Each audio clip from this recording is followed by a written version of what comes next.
बिस्मिल्लाहिर्रहमानिर्रहीम। बच्चों, हमने प्रीवियस लेक्चर में एक्सरसाइज नंबर 10.4 स्टार्ट की हुई थी, जिसका हमने क्वेश्चन नंबर 4 के दोनों पार्ट्स कवर कर लिए थे। बेटे, आज के इस वीडियो लेक्चर में हम क्वेश्चन नंबर 5 शो दैट का सवाल है, उसके 3 पार्ट्स कवर करने जा रहे हैं। अब ये याद रखना बेटा, इनमें से जो पार्ट नंबर 2 है ना, आई थिंक वो इस ईयर के मॉडल पेपर में शामिल भी है। तो काइंडली बेटा आप इसके तीनों पार्ट्स को ठीक तरह से प्रिपेयर करके जाइएगा। और बहुत ही आसान क्वेश्चन है बेटा, ध्यान से मेरी बात सुन लीजिएगा। शुरू करते हैं। क्वेश्चन में कह रहे हैं cos 8 degree minus sine 8 degree divided by cos 8 degree plus sine 8 degree. कह रहे हैं इसका जवाब tan 37 के बराबर लेके आना। अब तरीकेकार ये बेटा, अगर आप इस राइट वाले एंगल को देखो तो 37 डिग्री है, ये भी हमारा स्पेशल एंगल नहीं है ना बेटा। ये जो 8 डिग्री है ये भी हमारे स्पेशल एंगल नहीं है। तो हम क्या करेंगे बेटा, इस तरह के क्वेश्चन में जो ग्रेटर एंगल होता है ना, बड़ा एंगल, 8 के मुकाबले में 37 बड़ा एंगल है, हम हमेशा कोशिश करेंगे कि उस साइड को प्रेफरेंस दें, वहां से अपनी बात शुरू करें। तो हमने देखो प्रूफ की हेडिंग बना के सबसे पहले लिखा राइट हैंड साइड। अब बेटा राइट हैंड साइड में हमें फंक्शन क्या दिया हुआ है, तो ट्रिग्नोमेट्रिक फंक्शन दिया हुआ है tan, और बेटा उसके साथ एंगल कितना दिया हुआ है, 37। अब आप एक काम ये करो बेटा, इस 37 डिग्री को इस तरीके से आप दो एंगल्स में ब्रेक करवाओ कि एक एंगल हमारा बन जाए स्पेशल एंगल।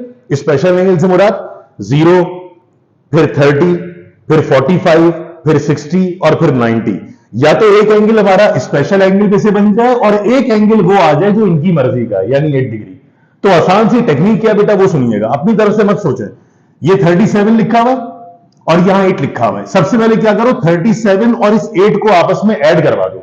बेटा अगर मैं 37 को 8 में ऐड कराऊंगा तो शाबाश, एंगल बन जाएगा 45 डिग्री। और हम चाह रहे हैं 45 डिग्री आ जाए, क्योंकि 45 डिग्री तो एक स्पेशल एंगल है। तो हमने क्या किया बेटा, 37 डिग्री में जब 8 डिग्री ऐड किया तो हमें टोटल मिला 45। तो मैं क्या करूंगा बेटे, अगले स्टेप में ट्रिग्नोमेट्रिक फंक्शन tan लिखूंगा और इस 37 को मैं ब्रेक करवा दूंगा 45 डिग्री माइनस 8 डिग्री। बेटा मैं 45 तक कैसे पहुंच गया, मैंने 37 में 8 ऐड किया तो 45 आ गया। अब 45 में से अगर 8 माइनस करवा देंगे तो देखो 37 डिग्री भी आ जाएगा। अब आप मुझे बताएं, इस एंगल को जैसे ही आपने दो एंगल से ब्रेक किया तो इनमें से एक एंगल हमारे मतलब का, जो कि स्पेशल एंगल है, और ये भले स्पेशल एंगल ना हो लेकिन ये हमारे मतलब का क्यों है, क्योंकि ये इनके मतलब का है, यानी जो प्रूफ में मांग रहा है आपसे। तो एक एंगल हमारी मर्जी का आ गया स्पेशल एंगल, एक एंगल वो आ गया जो भले स्पेशल ना हो लेकिन प्रूफ में तो चाहिए ना। अब ये तो एंगल 37 था, ये पूरा ब्रेक हो गया 45 माइनस 8 डिग्री में। बेटा यहां पर ना tan अल्फा माइनस बीटा का फॉर्मूला मत लगा रहा, क्योंकि अगर तुम tan अल्फा माइनस बीटा का फॉर्मूला अप्लाई करोगे तो जवाब tan की फॉर्म में आ जाएगा, फिर उसे आखिर में जाके साइन कॉस में कन्वर्ट करना पड़ेगा। तो चूंकि हमें जवाब जो साइन कॉस में चाहिए, तो हम पहली बारी में क्या करेंगे, हम सब जानते हैं बेटा कि tan के साथ कोई भी एंगल आए, अरे बेटा वो ब्रेक हो सकता है साइन अपॉन कॉस में। तो मैं tan के साथ जो भी एंगल है उसे बच्चों ब्रेक करवा लूंगा। tan के साथ जो भी एंगल है मैं उसकी जगह लिख दूंगा sine 45 degree minus 8 degree divided by cos 45 degree minus 8 degree. मतलब बेटा बोलो, इस सवाल को भी सिंप्लीफाई किया है या tan को ट्रिग्नोमेट्रिक रेशियो में चेंज किया है? शाबाश, tan को ट्रिग्नोमेट्रिक रेशियो में चेंज किया, साइन अपॉन कॉस में। अब जैसे ही हमने tan को चेंज कर दिया साइन अपॉन कॉस में, तो बेटा अपने प्रीवियस क्लासेस में अगर आप याद करें तो फॉर्मूलाज पढ़े थे, sine alpha plus beta, sine alpha minus beta, cos alpha plus beta, cos alpha minus beta. तो जरा तवज्जो से मेरी बात सुनना बेटे, चेक करो, अगर पहले एंगल को अल्फा बोलते हैं दूसरे एंगल को बीटा बोलते हैं तो उसकी शक्ल मैच कर रही है ना, साइन अल्फा माइनस बीटा। अब साइन अल्फा माइनस बीटा का फॉर्मूला बहुत आसान होता था बेटा, इसका फॉर्मूला होता था साइन अल्फा फिर कॉस बीटा फिर माइनस के बाद कॉस अल्फा और फिर very good sign beta. Alpha से मुराद बेटा पहला एंगल है, बीटा से मुराद दूसरा एंगल है। तो साइन अल्फा माइनस बीटा का फॉर्मूला खोला तो बन गया sine alpha cos beta minus cos alpha sign beta. बेटे अपॉन में फॉर्मूला कौन सा खोल रहे हैं, कॉस अल्फा माइनस बीटा का। ये पहला एंगल अल्फा है, दूसरा एंगल बीटा है। जब कॉस अल्फा माइनस बीटा का बेटा फॉर्मूला खोलोगे तो नीचे फॉर्मूला बन जाएगा cos alpha cos beta plus sine alpha sign beta. अरे यस, क्लियर हो गई बात। तो बेटा नीचे फॉर्मूला खोला है कॉस अल्फा माइनस बीटा का और ऊपर फॉर्मूला खोला बेटा साइन अल्फा माइनस बीटा का। अब आप मुझे बताएं, इसमें 8 डिग्री को तो सॉल्व करना ही नहीं है आपको, क्योंकि 8 डिग्री तो आपको प्रूफ में चाहिए। बेटा 8 डिग्री के अलावा बताओ 45 डिग्री जब स्पेशल एंगल है, प्राइमरी स्पेशल एंगल, तो हम अलाउड है कि इसकी वैल्यू निकाल सकते हैं कैलकुलेटर से। तो बेटा साइन 45 की वैल्यू निकालेंगे कैलकुलेटर से, कॉस 45 की वैल्यू निकालेंगे, इस कॉस 45 की वैल्यू निकालेंगे, इस साइन 45 की वैल्यू निकालेंगे। तो अगर अगले स्टेप में चेक कीजिएगा, बेटा साइन 45 जो होता है कैलकुलेटर से वैल्यू निकालो √2/2, साइन 45 √2/2 बराबर में कॉस 8 डिग्री, वैसे ही लिख दें। या अगर आपको वैल्यू याद हो बेटा, तो साइन 45 की एक वैल्यू 1/√2 भी होती है, तो 1/√2 लिखें या √2/2 लिखें, कैलकुलेटर वाली वैल्यू एक ही बात है। साइन 45 √2/2 होता है बेटे, कॉस 45 डिग्री भी याद रखना √2/2 के बराबर होता है बेटे। साथ में sine 8 degree as it is आ गया। जब अपॉन में आया बेटा तो cos 45 आया, cos 45 की जगह बेटा फिर से लिख दिया √2/2, साथ में बेटा cos 8 डिग्री वैसे ही आ गया बेटा। sin 45 की जगह फिर से लिख दिया √2/2, साथ में sin 8 degree as it is आ गया। अब अगला स्टेप बहुत आसान है बेटा, ध्यान से देखो, ऊपर वाली वैल्यू में से ये और ये कॉमन आ रहा है, तो जैसे ही हमने ऊपर वाली टर्म्स में से √2/2 कॉमन लिया बेटा, अपने पास वैल्यू क्या बची, cos 8 degree minus sine 8 degree. बेटा इन दोनों में से भी चेक कर लो, ये वाला √2/2 और ये वाला √2/2 कॉमन आ रहा है, तो बेटा जैसे ही हमने अगले स्टेप में √2/2 कॉमन लिया, तो पहली टर्म में बेटे हमारे पास वैल्यू क्या बच गई, वेरी गुड, cos 8 डिग्री, और बेटे बराबर में वैल्यू क्या बच गई, साइन 8 डिग्री। अरे यस, अगले स्टेप में चेक करें बेटा, √2/2 से √2/2 कैंसिल, और अब देख लो बेटा ये बच जाने वाली पूरी वैल्यू वही आ रही है जो हमें लेफ्ट हैंड साइड में चाहिए थी। तो बेटा अगले स्टेप में हमने वैल्यू क्या क्या लिख दी, cos 8 डिग्री माइनस का साइन 8 डिग्री डिवाइडेड बाय बेटा cos 8 degree plus sine 8 degree which is equal to left hand side, और नीचे बेटा प्रूफ लिख दीजिएगा। शाबाश बेटा, ये था हमारा क्वेश्चन नंबर 5 का पहला पार्ट। काइंडली से बेटा जरा वीडियो पॉज करके इसको पहले नोट डाउन कर लीजिए अपने पास, फिर हम इसका पार्ट नंबर 2 पे जाते हैं।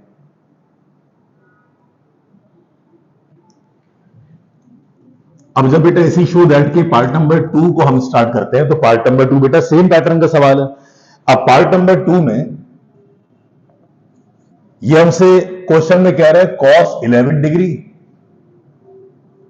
फिर प्लस साइन 11 डिग्री, बेटा डिवाइड में वैल्यू है cos 11 डिग्री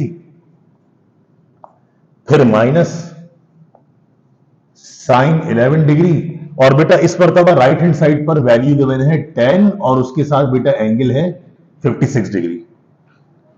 तो बेटा इस सवाल को भी ना राइट साइड से लेफ्ट साइड बनाना ज्यादा आसान है, तो हम पहले इस सवाल में राइट हैंड साइड से बात स्टार्ट कर रहे हैं पिछले पार्ट की तरह। तो हमने बेटा प्रूफ के बाद राइट हैंड साइड की हेडिंग बना दी। बेटा राइट हैंड साइड में जो ट्रिग्नोमेट्रिक फंक्शन दिया हुआ है tan 56 डिग्री, वो एज इट इज कॉपी कर दीजिए। अब बताओ बेटे, हमें जो एंगल दिया हुआ 56 है और हमें एंगल लाना कौन सा है, 11 डिग्री। तो मैंने आपसे क्या कहा था बेटा, जो एंगल आपको दिया जाए, जो एंगल बेटे आपको दिया जाए उसमें पहले आप ये वाला एंगल जो लाना हो पहले उसमें ऐड करना। बेटा 56 में जब 11 डिग्री ऐड करोगे तो आंसर आएगा 67 डिग्री, लेकिन 67 डिग्री तो बेटा स्पेशल एंगल नहीं है ना, तो अब ऐड मत कराओ, अब सब्ट्रैक्ट करवा के देख लो। बेटा 56 में से ये वाला 11 माइनस करवा दो। अब जब बेटा 56 में से आप माइनस करवाएंगे 11, तो चेक कर लो बेटे आपको एंगल मिल रहा है ना 45 डिग्री, और 45 डिग्री क्यों लाना चाहते हैं, क्योंकि ये हमारा प्राइमरी स्पेशल एंगल है। मैंने क्या किया, 56 को पहले 11 में ऐड करवाया, मुझे मिला 67, स्पेशल एंगल नहीं था। फिर मैंने 56 में से 11 माइनस करवाया, मुझे मिला एंगल 45, तो मेरे काम का एंगल कौन सा, 45। तो बेटा पिछले सवाल की तरह मैंने 56 डिग्री को ब्रेक करवा दिया 45 डिग्री। अब बताओ बेटे 45 डिग्री में अगर मैं जो हमें एंगल चाहिए 11 डिग्री वो ऐड करवा दूं, तो 45 और 11 बेटा ऐड होके क्या बन जाएगा, 56। तो बेटा ये एंगल हमारे काम का, ये एंगल वो जो इनको रिक्वायर्ड है लेफ्ट साइड पे। अब बताएं बेटा पिछले सवाल की तरह tan को फिर से ब्रेक करवा दीजिए साइन अल्फा, यानी साइन अपॉन कॉस में। तो बेटा हमने पिछले सवाल में जैसे साइन को ब्रेक किया था, tan को ब्रेक किया था साइन अपॉन कॉस में, बिल्कुल एज इट इज बेटा इस सवाल के अंदर भी हमने tan को ब्रेक कर लिया साइन अपॉन कॉस में। अब बेटा ऊपर फॉर्मूला खुल जाएगा साइन अल्फा प्लस बीटा का, और नीचे फॉर्मूला खुल जाएगा बेटा कॉस अल्फा प्लस बीटा का। अब जब बेटा न्यूमरेटर में हम फॉर्मूला खोलेंगे साइन अल्फा प्लस बीटा, तो साइन अल्फा प्लस बीटा का फॉर्मूला होता है पहले साइन अल्फा, फिर कॉस बीटा, फिर प्लस कॉस अल्फा और साइन बीटा। यार नीचे फॉर्मूला खोल रहे हैं कॉस अल्फा प्लस बीटा का, कॉस अल्फा प्लस बीटा का फॉर्मूला हो जाएगा cos alpha cos beta minus का साइन अल्फा, शाबाश, साइन बीटा। बेटा 10.3 का जो पहला लेक्चर था ना 10.3 का, उसमें मैंने एक क्लास में 10.3 के पहले लेक्चर में जहां क्वेश्चन नंबर 1, 2, 3 करवाए, उसमें ना साइन अल्फा प्लस बीटा और कॉस अल्फा प्लस बीटा इन फॉर्मूलाज को याद कराया था। तो अगर आप में से किसी ने बेटा वो लेक्चर ना देखा हो तो काइंडली 10.3 का क्वेश्चन नंबर 1 जिसमें करवाया है, टाइटल में आपको मिल जाएगा प्लेलिस्ट में, उसमें मैंने चारों फॉर्मूलाज याद करने का तरीका बता दिया था, आप काइंडली उसको देख लीजिएगा। तो साइन अल्फा प्लस बीटा का फॉर्मूला खुल गया sine alpha cos beta plus cos alpha sign beta, नीचे फॉर्मूला खोल दिया कॉस अल्फा प्लस बीटा का cos alpha cos beta minus sine alpha sign beta. अब बताएं बेटा पिछले सवाल की तरह cos 45 √2/2, sin 45 √2/2, cos 45 √2/2 और sin 45 भी √2/2। बेटा सबकी वैल्यू कैलकुलेटर से निकाल के हम इनमें सब्स्टिट्यूट करवाना शुरू कर देते हैं। तो जरा अगले स्टेप में जरा sin 45 और cos 45 जहां जहां आए बेटा उन सबको रिप्लेस करवा दीजिएगा उनकी वैल्यू √2/2 से। तो देखो बेटा अगले स्टेप में इस sin 45 की जगह, बेटा इस sin 45 की जगह आ गया √2/2। बेटा बराबर में लिखा हुआ है cos 11 degree, cos 11 degree as it is आ गया। फिर प्लस के बाद बेटा ये लिखा हुआ है cos 45, तो cos 45 की जगह बेटा फिर से आ गया √2/2। बेटा साथ में लिखा हुआ है sin 11 डिग्री। बेटे अपॉन में आओ, अपॉन में चेक करो, इस cos 45 की जगह भी वैल्यू आ जाएगी √2/2 और साथ में कौन cos 11 डिग्री। फिर माइनस के बाद बेटा इस sin 45 की जगह भी वैल्यू आ जाएगी कैलकुलेटर से वही √2/2 और साथ में sin 11 डिग्री। बेटा पिछले पार्ट की तरह चेक कीजिए √2/2 न्यूमरेटर में से भी कॉमन और √2/2 डिनोमिनेटर में से भी कॉमन। तो बेटा ऊपर वाली वैल्यू में से जब हमने √2/2 कॉमन लिया तो बेटा ऊपर बच गया हमारे पास cos 11 degree plus sin 11 degree. बेटा नीचे से भी हमने कॉमन लिया √2/2, तो ब्रैकेट के अंदर बेटा पहली वैल्यू बच गई हमारे पास cos 11 डिग्री, फिर बच गया बेटे माइनस sin 11 डिग्री। बेटा इस √2/2 से √2/2 कैंसिल करवा दीजिए। अब बताइए बेटा जो हमारे पास बचा वो क्या बचा, cos 11 degree plus sin 11 degree divided by cos 11 degree minus sin 11 degree which is equal to left hand side proved. ये आपका बेटा पार्ट नंबर 2 का आंसर। काइंडली बच्चों जरा वीडियो पॉज करके इसको नोट डाउन कर लीजिए। तो हम बेटा अब चलेंगे इस क्वेश्चन नंबर 5 के आखिरी पार्ट की तरफ जो कि पार्ट नंबर 3 है। अब बेटा पार्ट नंबर 3 में जो उन्होंने हमें वैल्यू प्रूफ करने को बोली है उसमें से बेटा पहली टर्म है sin 50 डिग्री माइनस के बाद बेटा फिर वैल्यू है sin 70 डिग्री, बेटा उसके बराबर में वैल्यू है sin 10 डिग्री और इन सब का बेटा जो आंसर लाना है वो 0 के बराबर लाना है। सही है, sin 50 माइनस sin 70 फिर प्लस sin 10। अच्छा इसके अंदर बेटा जो फॉर्मूलाज है ना वो थोड़े से डिफरेंट अप्लाई होंगे, इसलिए जरा तवज्जो से और ध्यान से सुनिएगा बेटे ताकि समझ में आ जाए पहली बारी में। अच्छा एक फॉर्मूला बेटा जरा समझिएगा, मैं लिखवा रहा हूं 10 चैप्टर में एक फॉर्मूला हम सीखते हैं, वो हमने पहले पढ़ा है फॉर्मूला क्लासेस में भी कई बार, sin u minus sin v का। बेटा इसका फॉर्मूला होता था 2 cos पहले u प्लस v/2 फिर sin u माइनस v/2। ध्यान से बात सुनना बेटा, यहां पे u पहला एंगल है, v दूसरा एंगल है। अगर कभी sin u minus sin v का फॉर्मूला अप्लाई हो तो फॉर्मूला स्टार्ट 2 से होगा, 2 के बाद पहले cos आएगा, दोनों एंगल को ऐड करके 2 से डिवाइड, बेटा फिर sin आएगा, दोनों एंगल का डिफरेंस डिवाइडेड बाय 2। अब आप मुझे बताएंगे जब sin u minus sin v का फॉर्मूला खोलते हैं ना बेटा तो इस बात का ख्याल रखते हैं कि ये बड़ा एंगल हो और ये छोटा एंगल हो, बड़ा एंगल पहले आए छोटा एंगल बाद में आए। हालांकि उसके अलावा भी बेटा सवाल सॉल्व हो सकता है, लेकिन आपको प्रॉब्लम होगी, बेकार में एक और नई प्रॉपर्टी याद करनी पड़ेगी। तो कोशिश ये करें बड़ा एंगल पहले आए छोटा एंगल बाद में आए। तो जरा शुरू की दो टर्म में आओ और मुझे बताओ बेटे, अगर मैं इसमें लेफ्ट हैंड साइड से बात शुरू करूं तो जरा शुरू की दो टर्म्स को ध्यान से देखो बेटा। तो इसमें लग रहा है ना formula sine u minus sine v. तो जब बेटा इसमें लग रहा है formula sine u minus sine v, तो प्रॉब्लम ये है कि यू छोटा एंगल है और वी जो है, अरे यस, वो बड़ा एंगल है। तो या तो एक काम कर लो बेटा, इस सवाल में क्या कर सकते हैं कि साइन 50 को इसके साथ अरेंज करने के बजाय साइन 50 को साइन 10 के साथ पहले अरेंज कर लो, या तो ये काम कर लो।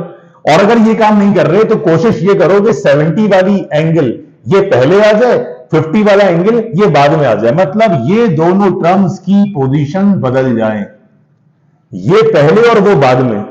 अब बीच में माइनस है, तो जरा याद करोगे बेटे, अगर कोई वैल्यू अलजेब्रा में ऐसी लिखी हुई हो y माइनस एक्स, और आप क्या चाह रहे हो कि x पहले आ जाए प्लस का बनके, y प्लस का माइनस का बनके बाद में आ जाए, तो बेटा दोनों में से नेगेटिव साइन कॉमन निकाल लिया जाता है। जब आप दोनों में से नेगेटिव साइन कॉमन लेंगे तो माइनस प्लस ये हो जाएगा माइनस, माइनस माइनस ये हो जाएगा प्लस। लेकिन बेटा हम इसको ऐसे लिखते नहीं है, हम सीधा सीधा क्या करेंगे, हम x को पहले और y को बाद में लिख देंगे, ये वाला बीच से स्टेप हटा देते हैं। हम क्या करते हैं बेटा, जब दोनों में से माइनस साइन कॉमन लेंगे ना तो अंदर वालों की तरतीब चेंज कर देते हैं। जो माइनस का होता है वो पहले लिख देंगे, प्लस का बन जाएगा, जो प्लस वाली टर्म होती है वो माइनस की बन जाएगी। ये काम कर लो बेटा, इसमें भी कोई हर्ज नहीं है। तो जरा बताइएगा अगले स्टेप में, अगर मैं स्टार्टिंग की दोनों टर्म्स में से बेटा माइनस साइन कॉमन निकाल लूं तो जो बाद वाली टर्म थी माइनस की, अरे बेटा वो आ जाएगी पहले, और जो पहले वाली टर्म थी प्लस की वो माइनस की टर्म बन के आ जाएगी, वेरी गुड, बाद में। तो साइन 70 पहले आ गया, साइन 50 बाद में आ गया, और जो आखिर में बेटा साइन 10 डिग्री लिखा हुआ है, जैसे उस साइन 10 डिग्री को एज इट इज कॉपी कर लीजिए। और भी तरीके हो सकते थे बेटा, एक और मुनासिब तरीका जो मुझे समझ में आया मैंने वो बता दिया। काइंडली जरा बेटा लेक्चर को पॉज करके यहां तक नोट कर लीजिए। अब देखें अगले स्टेप में फायदा क्या होगा, अब लग जाएगा इसमें formula sine u minus sine v का, जिसमें आप चेक कर रहे हैं बेटा यू जो है ये ग्रेटर एंगल है और जो v है वो उसके मुकाबले में छोटा एंगल है, ताकि सॉल्व करने में आगे पर प्रॉब्लम ना आए। तो बेटा नेक्स्ट स्टेप में जरा ये sine u minus sine v का जो फॉर्मूला पूरा लिखवाया था बेटा, ये पूरा फॉर्मूला बेटा ब्रैकेट के अंदर अप्लाई करवा रहा हूं। तो अब जरा ध्यान से बात सुनिएगा बेटा, माइनस साइन को छोड़ दिया वैसे ही, यहां ब्रैकेट लगा दिया बेटा, फॉर्मूला तो 2 से स्टार्ट हो रहा है तो फॉर्मूला 2 से लिख दिया, आगे कॉस लिखा हुआ है, जब इसने आगे कॉस लिखा तो आगे कॉस लिख दिया। अब कह रहे हैं दोनों एंगल्स को ऐड करके 2 से डिवाइड करवा दो, यानी 70 को 50 में ऐड करवा के डिवाइडेड बाय 2। फिर आगे कह रहे हैं ट्रिग्नोमेट्रिक फंक्शन साइन लिखो, अब कह रहे हैं उन्हीं दोनों एंगल्स को आपस में सबट्रैक्ट करवा के 2 से डिवाइड। ये बेटा मैंने समझाने के लिए बता दिया, आप चाहे तो 70 50 120/2 डायरेक्ट लिख दें, 70 माइनस 50 20/2 डायरेक्ट लिख दें। इस ब्रैकेट को क्लोज करवा के बेटा जो आखिर वाली टर्म थी प्लस साइन 10 डिग्री, इसको लिख दिया हमने एज इट इज। वो फॉर्मूला बेटा अपने पास नोट कर लीजिए, sine u minus sine v का, 2 cos u plus v upon 2 sine u minus v upon 2। अब ध्यान से मेरी बात सुनना बेटा, अगले स्टेप में क्या कर रहे हैं बेटा, अगले स्टेप में ध्यान से मेरी बात सुनिएगा। एक तो जब मैं ब्रैकेट खोलूंगा तो -2 बन जाएगा, अरे जो 2 अंदर ब्रैकेट में प्लस का था वो बाहर वाले माइनस से मल्टीप्लाई हो गया, -2 हो गया बेटा। ये -2 होने के बाद प्लीज जरा ध्यान से बात सुनिएगा, कॉस आपके पास बचा है बेटा, बस इस एंगल को देखो, चाहो तो एक साथ लिख सकते हो बेटा, एक ही दफा सॉल्व करेंगे बेटा। 70 में 50 ऐड करोगे तो 120 आएगा ना, इन दोनों को ऐड किया तो 120 आया बेटा। 120 को जैसे ही नीचे वाले 2 से डिवाइड किया, वेरी गुड, एंगल 60 हो गया। तो 70 50 120, 120 को 2 से डिवाइड किया तो वैल्यू आपके पास 60 डिग्री हो गई। अच्छा अब बताइए, बराबर में ट्रिग्नोमेट्रिक फंक्शन लिखा हुआ है साइन, बेटा 70 में से 50 माइनस करो तो 20 होगा बेटा, इन दोनों को माइनस करो 20 होगा, 20 को जैसे ही 2 से डिवाइड कराओगे तो एंगल आ जाएगा 10 डिग्री। और बेटा ब्रैकेट क्लोज होने के बाद जो सबसे आखिर में साइन 10 डिग्री लिखा हुआ था वो बेटा हमने वैसे ही कॉपी कर दिया। क्या यहां तक बात समझ में आ गई?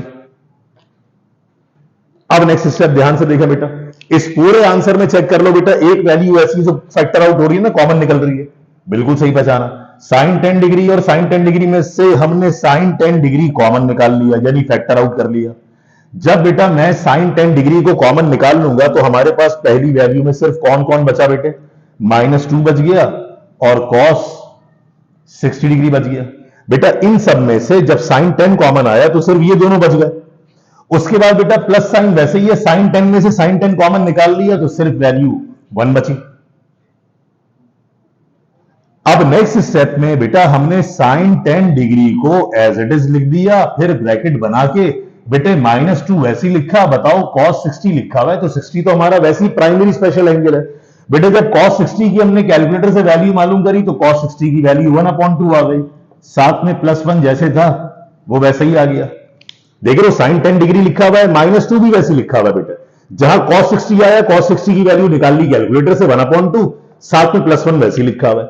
बेटा इस 2 से ये वाला 2 अगर हम कैंसिल करवा दें, बेटा इस 2 से अगर ये वाला 2 हम कैंसिल करवा दें तो बताइए ब्रैकेट के बाहर तो मौजूद है साइन 10 डिग्री। बताइए बेटा 2 से 2 कैंसिल हो गया तो अब ये 1 नहीं बचा बेटे, -1 बचा। तो पहली टर्म में बच गया हमारे पास -1। बेटा प्लस का बराबर में पहले से क्या बचा हुआ है 1। तो जो 2 से 2 कैंसिल हुआ था ये वाला माइनस इस 1 के साथ गया तो बन गया -1, साथ में लिखा हुआ +1। अब जो बच गया था बेटा वो भी नहीं बचा क्योंकि -1 +1 कैंसिल हो गया, वैसे ही 0 हो जाएगा। तो आपके पास वैल्यू बचेगी साइन 10 डिग्री। ब्रैकेट के अंदर बेटा दोनों को सॉल्व किया तो आंसर 0। बेटा 1 में से -1 कराओगे तो 0, और अगर 0 को आप किसी भी वैल्यू से मल्टीप्लाई करवाएं तो बेटा नेट रिजल्ट, क्योंकि 0 तो बेटा खुद भी बर्बाद होता है और जब ये किसी और के साथ मल्टीप्लाई होता है तो उसको भी बर्बाद कर देगा। तो 0 जब साइन 10 डिग्री से मल्टीप्लाई होगा तो नेट जवाब क्या 0। यही तो बेटा हमें राइट हैंड साइड पर लेके आना था। तो हम लिख सकते हैं which is equal to RHS और बेटा आखिर में प्रूफ लिख दीजिएगा। तो ये था बेटा आपका सोल्यूशन क्वेश्चन नंबर 5 का पार्ट नंबर 3। प्यारे बच्चों वीडियो पॉज करके बेटा इसको नोट डाउन कर लीजिए। और वैसे 10.4 के बेटा आने वाले पेपर के लिहाज से जितने इंपॉर्टेंट सवाल थे बेटा वो डिस्कस कर लिए। अगर आपको 10.4 में से बेटा कोई और सवाल भी सॉल्व करवाना चाहते हो तो काइंडली कोऑर्डिनेट करके मुझे बता दीजिएगा। तो 10.4 के क्वेश्चन नंबर 4 के भी सारे पार्ट्स यानी दोनों पार्ट्स और क्वेश्चन 5 के बेटा तीनों पार्ट्स ये कंप्लीट हमने कर लिए बेटा इस लेक्चर में। अब इंशाल्लाह नेक्स्ट लेक्चर में आगे हम 10.2 के जो इंपॉर्टेंट सवाल आते हैं बेटा एग्जाम के लिहाज से उनको स्टार्ट करेंगे। तो नेक्स्ट वीडियो में इंशाल्लाह कंटिन्यू करेंगे। जज़ाकल्लाह बेटा, थैंक यू, अल्लाह हाफिज।